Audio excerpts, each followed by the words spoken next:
सबसे पहले मेरी तरफ से आपके और आपके परिवार को नव वर्ष की हार्दिक शुभकामनाएं।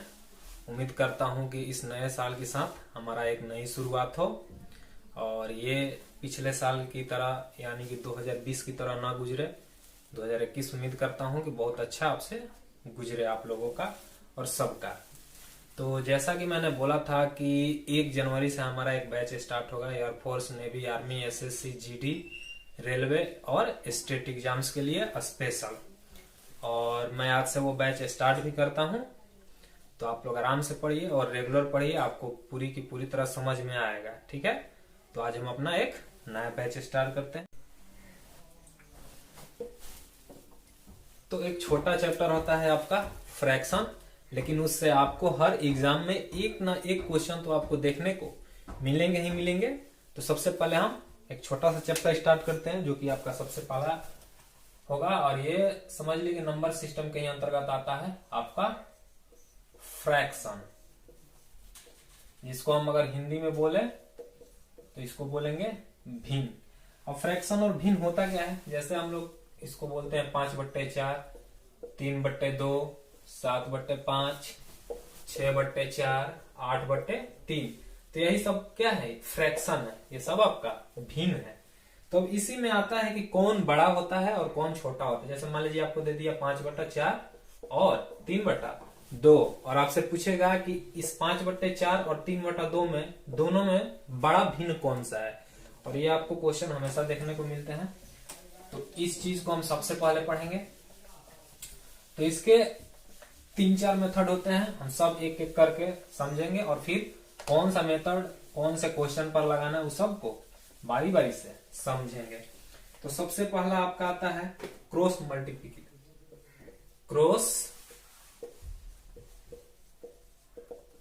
मल्टीप्लिकेशन मेथड, यानी कि तिरछी गुणन का नियम, यानी कि क्रॉस मल्टीप्लिकेशन मेथड। ये आप लोग लिख लीजिए और समझिए क्या लिखा हुआ है।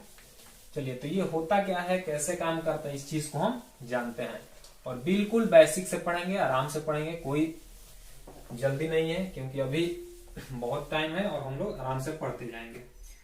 जैसे मान लीजिए कि मैं आपसे बोलूं कि ये आपका 5/4 है और ये आपका 7/3 है।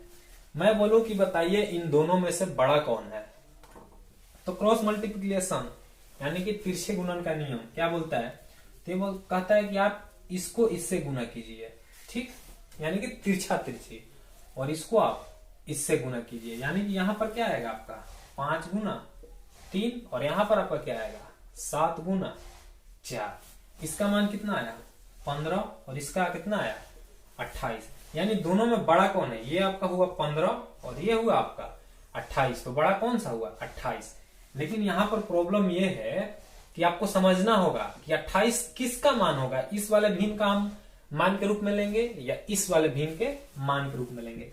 तो एक चीज याद रखिएगा, अगर जिसमें हम 5 से यानी कि ऊपर वाले से इस नीचे में गुना करते हैं तो जो मान आता है इस ऊपर वाले के लिए, यानी कि ये टोटल इस भिन्न का मान आता है।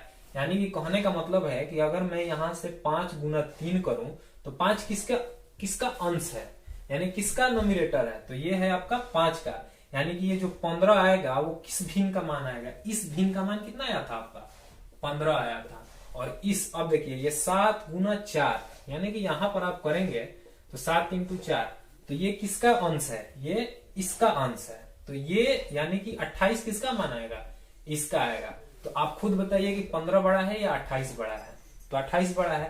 तो यहाँ पर क्या होगा आपका 5/4 से ये कौन 7/3 बड़ा होगा। नहीं समझ में आया होगा, थोड़ा सा प्रॉब्लम होगा। अगला एग्जांपल देखते हैं। जैसे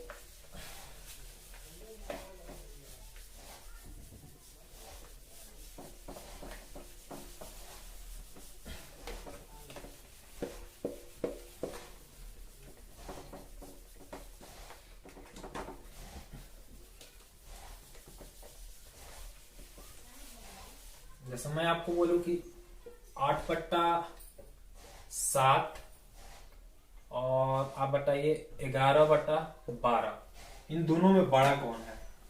तो सबसे पहले हमको इस बड़े वाले को लेना है, इसका अंश यानी कि पहले वाले का, यानी इसका अंश कितना है 8, और जब ये आपका क्रॉस मल्टीप्लीकेशन हुआ तो ये 8 में 12 से गुना करेंगे, तो यानी कि इसका यानी कि ऊपर वाला, जो ऊपर वाला होता है उसी को इसका मान लिया जाता है।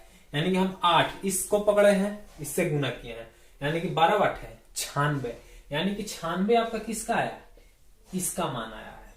ठीक, और इसको देखते हैं 11/12 यानी कि इसका अंश और इसका हर, अब इसको इसमें गुना करेंगे तो ये कितना हुआ आपका 11×7=77, लेकिन अंश किसका था, अंश यानी कि नंबरेटर, तो नंबरेटर आपका कितना था ये 11, यानी कि इसका ये यानी कि इस वाले भिन्न का मान ये था और इस वाले भिन्न का मान ये था, और ये जो है इससे बड़ा है तो ये वाला भी इससे बड़ा होगा, यानी कहने का मतलब कि 8/7 आपका बड़ा होगा 11/12 से। ठीक, और एक दो एग्जांपल लेते हैं ताकि आप समझ जाए अच्छे से।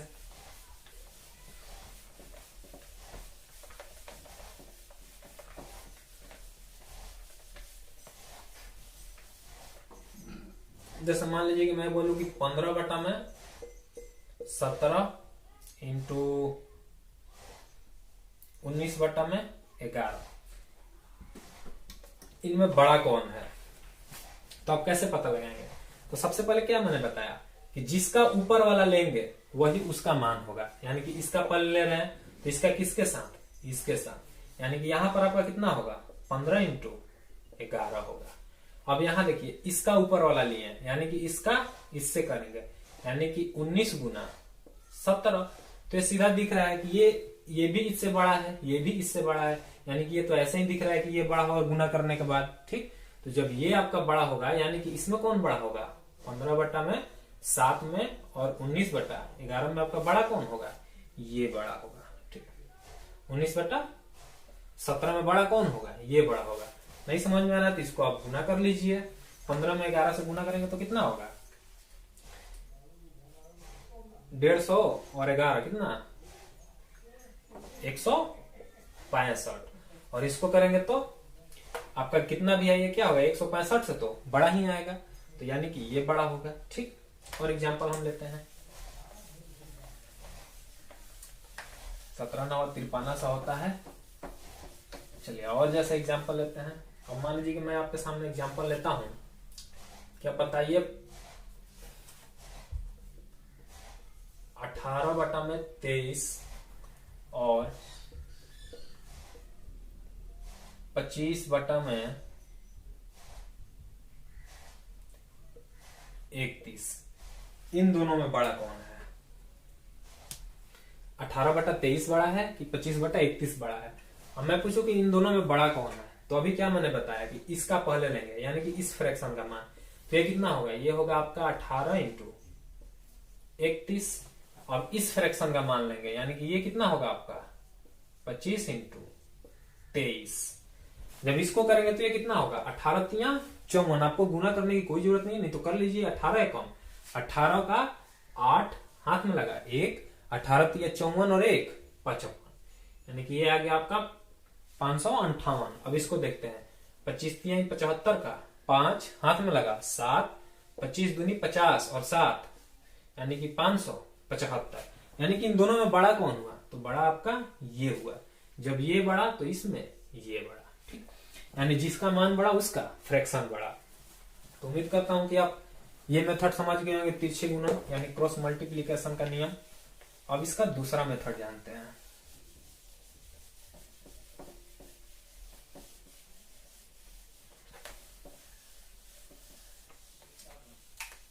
दूसरा मेथड होता है आपका डिफरेंस।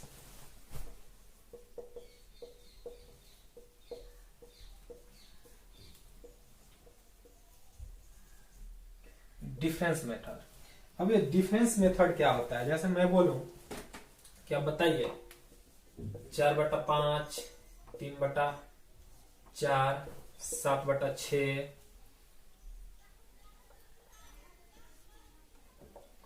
7/9, 11/13, 7/8 और 11/12। इनमें बड़ा, इन चारों में सबसे बड़ा और सबसे छोटा कौन है ये बताइए। तो अब डिफरेंस मेथड का मतलब हुआ कि आपको ऐसा क्वेश्चन देगा जिनमें अंश और हर यानी नॉमिनेटर, ये नॉमिनेटर और ये डिनोमिनेटर, यानी कि अंश और हर दोनों का डिफरेंस हमेशा सेम होगा, यानी कि एक ही होगा। यानी कि इन चारों का डिफरेंस एक होगा। जैसे देख लीजिए 4 और 5 डिफरेंस कितने का? 1, यानी 5 में से 4 गया 1। 3 और 4 डिफरेंस 1 का। 7 और 8 डिफरेंस 1 का। 11 और 12 डिफरेंस 1 का, यानी इन दोनों का डिफरेंस। ठीक, तो ये आपको क्वेश्चन में ही सेट करके देगा जिसका जिनमें सारे फ्रैक्शन का मान आपका डिफरेंस एक ही एक होगा। तो ऐसे क्वेश्चन को हम कैसे बनाते हैं ये, और ये बहुत कॉमन क्वेश्चंस हैं, ये सारे क्वेश्चन आ जाते हैं एग्जाम में जिसका डिफरेंस क्या हो, समान हो। तो ये कैसा क्वेश्चन होता है? तो इसमें आपको दो चीज को फॉलो करना पड़ेगा। अब क्या इसमें रूल होता है? जैसे मान लीजिए कभी आपको ऐसा देगा कि ये 3/4 होगा, यानी कि जो अंश होगा वो हर से छोटा होगा, यानी कि जो ये क्या हो गया, ये आपका अंश हो गया और ये आपका हर हो गया, यानी कि हर जो है वो क्या होगा, अंश से बड़ा होगा। और कुछ क्वेश्चन ऐसे देंगे जिसमें आपका अंश बड़ा होगा और हर छोटा होगा। इसमें दो तरह के क्वेश्चन बन सकते हैं। कैसे? आप देखिए, एक ऐसा क्वेश्चन देगा जिसमें आपका अंश छोटा हो, हर बड़ा हो। एक ऐसा क्वेश्चन देगा जिसमें आपका अंश बड़ा हो और हर छोटा हो। तो इसमें दो तरह के क्वेश्चन बनते हैं, लेकिन डिफरेंस दोनों का, जितने भी भिन्न यानी जितने भी फ्रैक्शन दिए होंगे सबका डिफरेंस आपका एक ही होगा। तो अब ऐसे क्वेश्चन में हम क्या करते हैं, जैसे मान लीजिए कि आपके सामने एक मैं क्वेश्चन देता हूं, जैसे आप बताइए 3/4, 5/6, 6/7, 2/3 और 4/5। यहाँ पर 1, 2, 3, 4, 5 है। अब मैं पूछूं कि इनमें सबसे बड़ा कौन सा है और सबसे छोटा कौन सा है। तो सबसे पहले आपको ये दिमाग लगाना होगा कि ये क्वेश्चन कौन वाला है, जिसका अंश बड़ा है या जिसका हर छोटा है।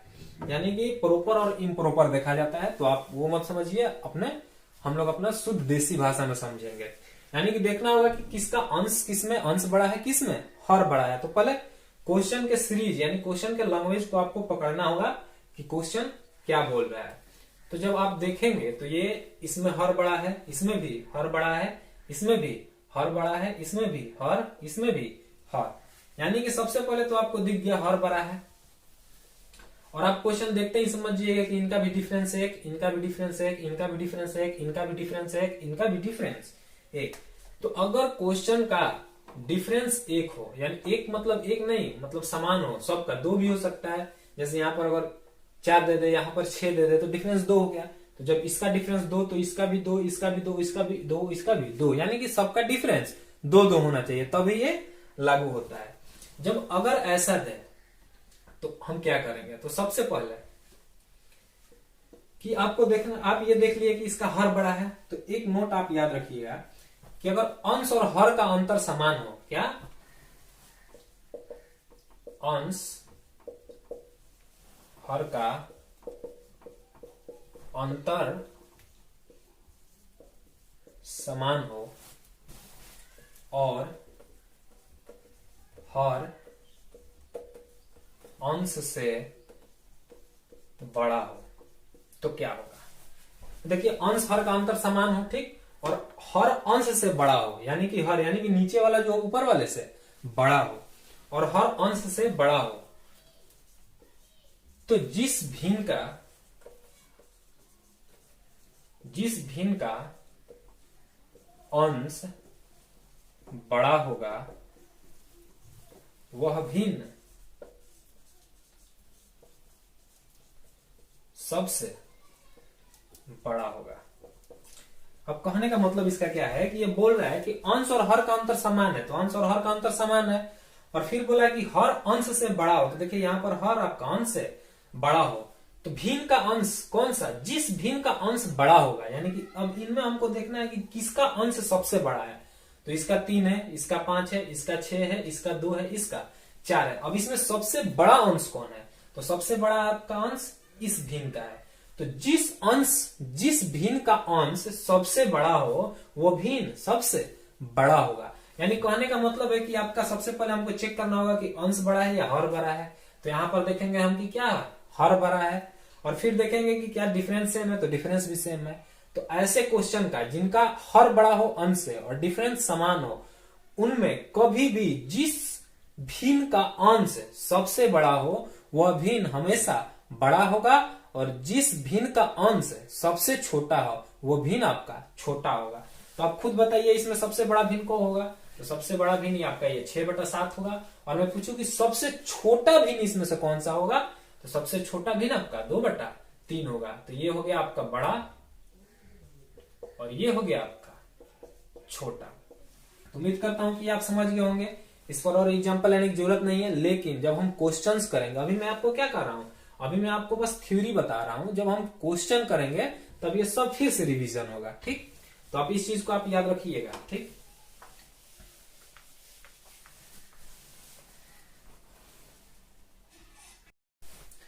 अब आप खुद बताइए डिफरेंस में हमने क्या पढ़ा? अभी में हमने पढ़ा कि अगर हर बड़ा हो तो क्या होता है, लेकिन इसके विपरीत भी एक क्वेश्चन बन सकता है कि अगर अंश बड़ा हो हर से, जैसे कि मैं बोल दूं आपको 5/4, इसमें क्या है, इसका अंश 5 है और हर आपका 4 है, तो ये क्या होगा, 4 से तो 5 बड़ा है। तो अगर ऐसा क्वेश्चन आ जाए कि जिनका अंश बड़ा हो हर से और डिफरेंस सेम हो, जैसे कि मैं आपके सामने एक क्वेश्चन के जरिए आपको समझाने की कोशिश करता हूं। जैसे मान लीजिए कि आपके सामने क्वेश्चन है कोई 7/4,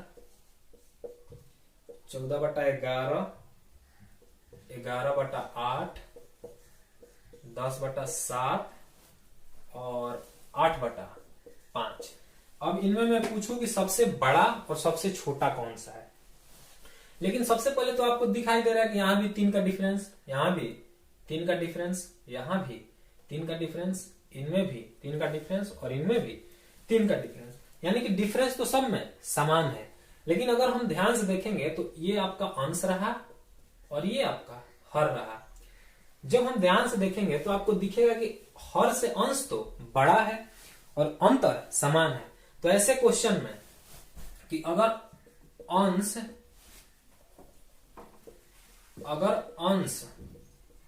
हर का अंतर समान हो, ठीक, लेकिन अंश जो हो, अंश हर से बड़ा हो, ठीक, तो इसमें उल्टा चलता है। उसमें क्या चलता था कि जिस भिन्न के अंश का मान सबसे बड़ा होता था वो सबसे बड़ा होता था, लेकिन यहां पर उल्टा चलेगा। क्या चलेगा कि अंश हर का अंतर समान हो और अंश जो है हर से बड़ा हो, तो सबसे छोटे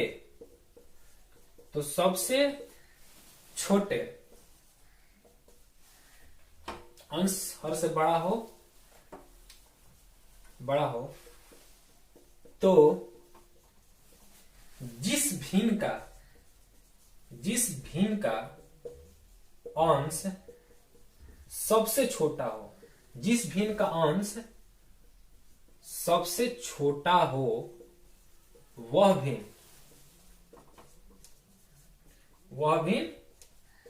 सबसे बड़ा होता है। इसमें अपोजिट चलता है। जैसे कि उसमें आपका क्या था, उसमें था कि जिस भिन्न के अंश का मान सबसे बड़ा हो वो आपका भिन्न भी सबसे बड़ा होगा।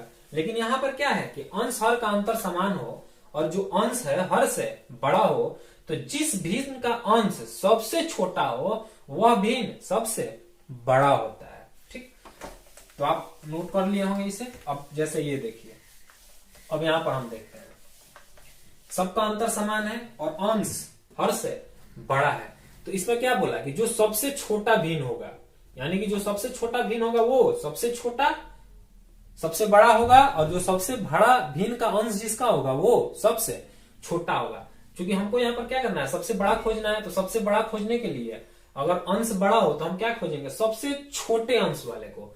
तो सबसे छोटा ये है 7, ये 14, ये आपका 11, ये 10 और ये 8, यानी कि सबसे छोटा अंश किसका है, 7/4 का है। लेकिन ये क्या होगा आपका सबसे बड़ा होगा। क्यों बड़ा होगा, क्योंकि इसका अंश आपका हर से बड़ा है, और जब अंश हर से बड़ा हो तो मैंने क्या बताया, मैंने बताया कि जिस भिन्न के अंश सबसे छोटा हो वो भिन्न सबसे बड़ी हो जाएगी। तो ये आपका हो गया सबसे बड़ा। अब इसमें देखते हैं कि सबसे बड़ा भिन्न का अंश कौन है, तो ये रहा आपका 14, यानी कि ये क्या हो गया, ये आपका सबसे छोटा होगा। ठीक, आप इसको नहीं समझ में आएगा तो एक दो बार इसको देखिए, एक दो बार देखिए, आपको खुद समझ में आ जाएगा। तो उम्मीद करता हूं कि ये भी आप समझ गए होंगे, डिफरेंस मेथड भी, और ये बिल्कुल आसान होता है। ठीक, अब हम उम्मीद करता हूं कि आप ये समझ भी गए होंगे बिल्कुल अच्छे से, और इसको हम आगे और ट्राई करेंगे। मैंने बस अभी आपको बता दिया, आपको थ्योरी समझाया। अब हम पढ़ेंगे दूसरा मेथड, यानी कि दो मेथड हो गया आपका, क्रॉस मल्टीप्लीकेशन वाला हुआ, दूसरा हुआ आपका डिफरेंस, और तीसरा होगा आपका एलसीएम मेथड। क्या होगा? LCM method. तो तीसरा आपका होगा एलसीएम मेथड। तो एलसीएम मेथड क्या होता है उसके बारे में हम जानते हैं। जैसे कि मान लीजिए कि मैं कोई आपके सामने क्वेश्चन लिखता हूं, 3/4 और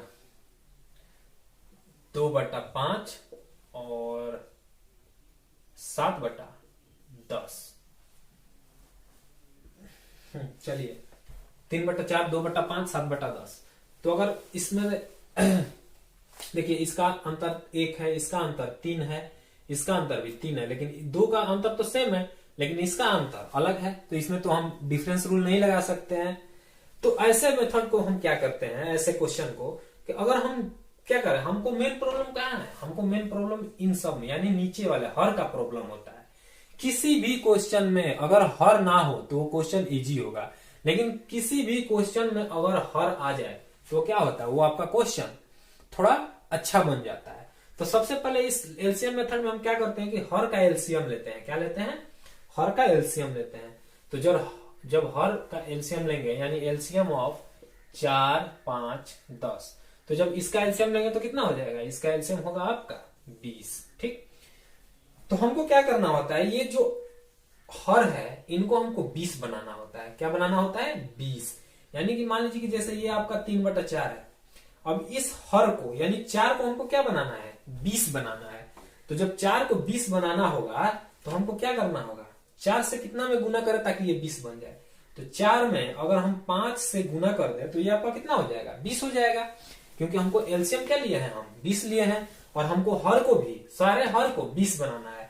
तो जब 20 हम बनाएंगे तो 4 को कैसे 20 बना सकते हैं?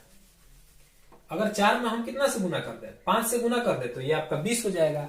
तो जब इस नीचे वाले में हम 5 से गुना किए तो इसको बराबर करने के लिए, यानी कि ना ये बड़ा होना ये छोटा, और रेशियो क्या होना चाहिए? सेम होना चाहिए। इसमें भी मैंने 5 से गुना कर दिया। ठीक, अब जैसे ये हुआ आपका, तो इसमें 2/5 है। अगर 5 को हमको 20 बनाना है तो 4 से गुना करेंगे, तो ऊपर वाले में भी 4 से गुना करेंगे। ये 4 से गुना क्यों करते हैं? देखिए, जैसे 4 से 4 ये कट जाएगा, फिर आपका 2/5 ही बच जाएगा।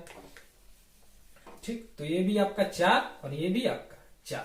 अब जैसे 7/10 है, तो 7/10 हमको 20 बनाना है। तो जब 20 बनाएंगे तो यहां भी 2 से गुना, और फिर यहां भी आपका 2 से गुना। तो ये आपका हो गया क्या? आपका सारे हर को मैंने 20 बना दिया। और ये कितना हो जाएगा? ये आपका हो जाएगा 15/20, ये हो जाएगा आपका 8/20, और ये हो जाएगा आपका 14/20। ठीक, तो हमको इतना करने की जरूरत नहीं है। हम क्या करेंगे, सीधे अपना एलसीएम निकालेंगे। एलसीएम हमारा कितना हुआ? 20 हुआ, और हमको 4 को 20 बनाना है, यानी कि 5 से गुना करना है। यानी कि ऊपर नीचे दोनों हम 5 से गुना करेंगे। तो जब ऊपर भी 5 से गुना करेंगे तो ये कितना हो जाएगा आपका? 15/20। ठीक, ये हमको 5 है, हमको 20 बनाना है, तो इसमें 4 से गुना करेंगे, तो इसमें भी 4 से गुना करेंगे, तो ये आपका कितना हो जाएगा? 8/20। अब इसको हमको 20 बनाना है, तो 2 से गुना करेंगे, तो ऊपर नीचे दोनों 2 से गुना करेंगे, तो ये आपका कितना हो जाएगा? 14/20। यानी कि सबका एलसीएम, सबका हर क्या हो गया? सबका हर आपका समान हो गया। तो ऐसे क्वेश्चन में आप याद रखिएगा कि अगर सारे भिन्न का हर समान हो, क्या हो? सारे भिन्न का हर समान हो, तो जिस भिन्न का अंश सबसे बड़ा हो, वह भिन्न आपका सबसे बड़ा होता है। कहने का मतलब है कि अगर सारा का हर समान है, यानी ये भी 20, ये भी 20 और ये भी 20, और अगर भिन्न में, यानी कि यहां पर कितने भिन्न है आपका, 3 भिन्न है, और अगर हम भिन्न में देखेंगे, पहले तो सबको देखना है कि हर समान हो जाना चाहिए, तो जब हर समान हो गया और अगर हर समान हो तो जिस भिन्न का अंश सबसे बड़ा वह भिन्न भी सबसे बड़ा। तो सबसे बड़ा इसमें अंश किसका है, ये 14, ये 8, 15, यानी कि ये कितना है 15/20, यानी कि जो 15/20 है वो क्या है आपका सबसे बड़ा है। तो जब सबसे बड़ा होगा तो सबसे छोटा कौन होगा, जिसका अंश सबसे छोटा हो। तो इसमें सबके सबसे छोटा अंश ये 8/20 है। तो आपको ये देखना होगा, ये 15/20 आंसर में नहीं लिखना है, आपको 15/20 नहीं लिखना है। 15/20 किससे आया है, ये 3/4 से आया है, क्योंकि आपसे ये क्वेश्चन पूछा है कि इस क्वेश्चन में कौन बड़ा है। आपसे ये नहीं पूछा है, आपसे कौन पूछा है, ये हम चेक कर रहे हैं कौन बड़ा है कौन छोटा है। लेकिन हमको जो भिन्न दिया हुआ है कौन दिया हुआ है, ये वाला भिन्न दिया है, हमको इसमें चेक करना है। तो सबसे बड़ा भिन्न आपका 3/4, और इसमें सबसे छोटा भिन्न ये आपका हो गया 8/20, ये किसका है 2/5 का। तो 2/5 है वो क्या हो गया, सबसे छोटा हो गया। ठीक,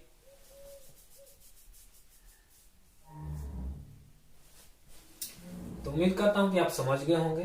ठीक, तो और जैसे एक एग्जांपल और मैं लेता हूं इस पर आपका,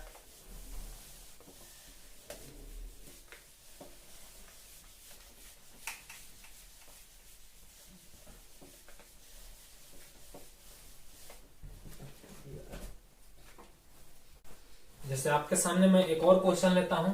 आप सबसे पहले इसको एलसीएम मेथड से बनाइए और नहीं बने तब जाके इसको देखिए। जैसे आपका क्वेश्चन है 4/15, 2/25, 6/15 और 7/10। तो आप बताइए इनमें सबसे बड़ा और सबसे छोटा कौन होगा। तो सबसे पहले हमको क्या करना होगा, सबसे पहले हम देख लेते हैं कि कहीं डिफरेंस वाला तो नहीं है। तो यहाँ पर आपका 11 का यहाँ दूसरा, यानी कि सबका डिफरेंस, यानी कि भाई डिफरेंस रूल तो रखना नहीं है। तो इसको हम एलसीएम मेथड से करते हैं। तो सबसे, और आपको समझ में कैसे आएगा कि कौन सा क्वेश्चन किस तरीके से करना है, तो आप प्रैक्टिस कीजिए, आपको खुद समझ में आने लगेगा। जैसे मैंने देखा कि यहाँ पर 15 है, यहाँ पर 25 है, यहाँ पर 15 है, यहाँ पर 10 है, यानी कि इसका एलसीएम लेना तो आसान होगा। तो इसलिए हम इसका क्या कर लेते हैं, एलसीएम कर लेते हैं। तो जब हम इसका एलसीएम करेंगे 15, 25, 15, 10, तो सबसे पहले हम क्या करते हैं, एलसीएम और एचसीएफ जब मैं आपको पढ़ाऊंगा तब मैं आपको बताऊंगा कि एलसीएम तुरंत कैसे निकालते हैं। अभी बता देता हूं। तो सबसे पहले इसमें जो बड़ा हो उसको पकड़िए और इसका टेबल लिखते जाइए। 25, 50, 75, 100, 125, 150। तो आपको 150 ऐसा नंबर दिखेगा जो कि 15 से भी कटेगा, 25 से भी कटेगा और 10 से भी कटेगा। ठीक, तो आज इसका एलसीएम कितना होगा, तो आपको पहले क्या करना है, आपको हर का एलसीएम निकालना है। यानी कि 15, 25, 15 और 10 का जब एलसीएम निकालेंगे तो इसका एलसीएम आपका कितना होगा, 150 होगा। तो जब 150 एलसीएम निकालेंगे, यानी कि हमको क्या करना है, 15 को 150 बनाना है। तो जब 15 को 150 बनाएंगे, यानी कि इसमें हमको 10 से गुना करना होगा। तो जब नीचे 10 से गुना तो ऊपर भी 10 से गुना, इसमें हमको 6 से गुना करना होगा ऊपर नीचे 150 बनाने के लिए। इसमें भी 10 से गुना, इसमें भी आपका 10 से, और इसमें 15 से गुना, और इसमें भी 15 से गुना। तो जब ये कर देंगे तो ये कितना होगा, ये होगा आपका 40/150। ये कितना होगा आपका 12/150, और ये होगा आपका 60/150, और ये होगा आपका 105/150। अब आप खुद बताइए, मैंने अभी आपको बताया कि अगर सबका हर एक समान हो तो जिस भिन्न का अंश सबसे बड़ा होता है वो भिन्न आपका सबसे बड़ा होता है। तो इसमें सबसे बड़ा भिन्न किसका दिख रहा है आपको, यानी कि सबसे बड़ा हर किसका दिख रहा है आपको, तो ये दिख रहा है 40, ये 12, ये 60 और ये 105। यानी कि इसमें सबसे बड़ा कौन है, 105 है। यानी कि 105 किस भिन्न का मान आया था हमारा, तो ये आया था आपका 7/10 का। यानी कि जो 7/10 होगा वो आपका सबसे बड़ा होगा। और सबसे छोटा कौन सा होगा, तो हमको ये दिख रहा है कि इस भिन्न का अंश सबसे छोटा है, यानी कि ये भिन्न भी सबसे छोटा होगा। यानी कि ये कौन सा भिन्न था, 2/25, यानी कि 2/25 आपका क्या है, सबसे छोटा भिन्न है। ठीक, तो उम्मीद करता हूं कि आपको ये एलसीएम मेथड भी समझ में आ गया होगा। ठीक, और अब जो मेथड हम पढ़ेंगे वो आपका सबसे इंपॉर्टेंट मेथड होगा डिवाइड मेथड, यानी कि भाग देकर हम देखते हैं कि कौन सा बड़ा होता है और कौन सा छोटा होता है। और ज्यादातर क्वेश्चन में हम वही रूल लगाएंगे। अगर ये कोई भी रूल आपका फॉलो नहीं किया तो एक ऐसा वही रामबाण है जो हर क्वेश्चन के लिए आपका सही होगा। तो उसको हम आज ही देखें या कल देखें, ये देख लेता हूं पहले।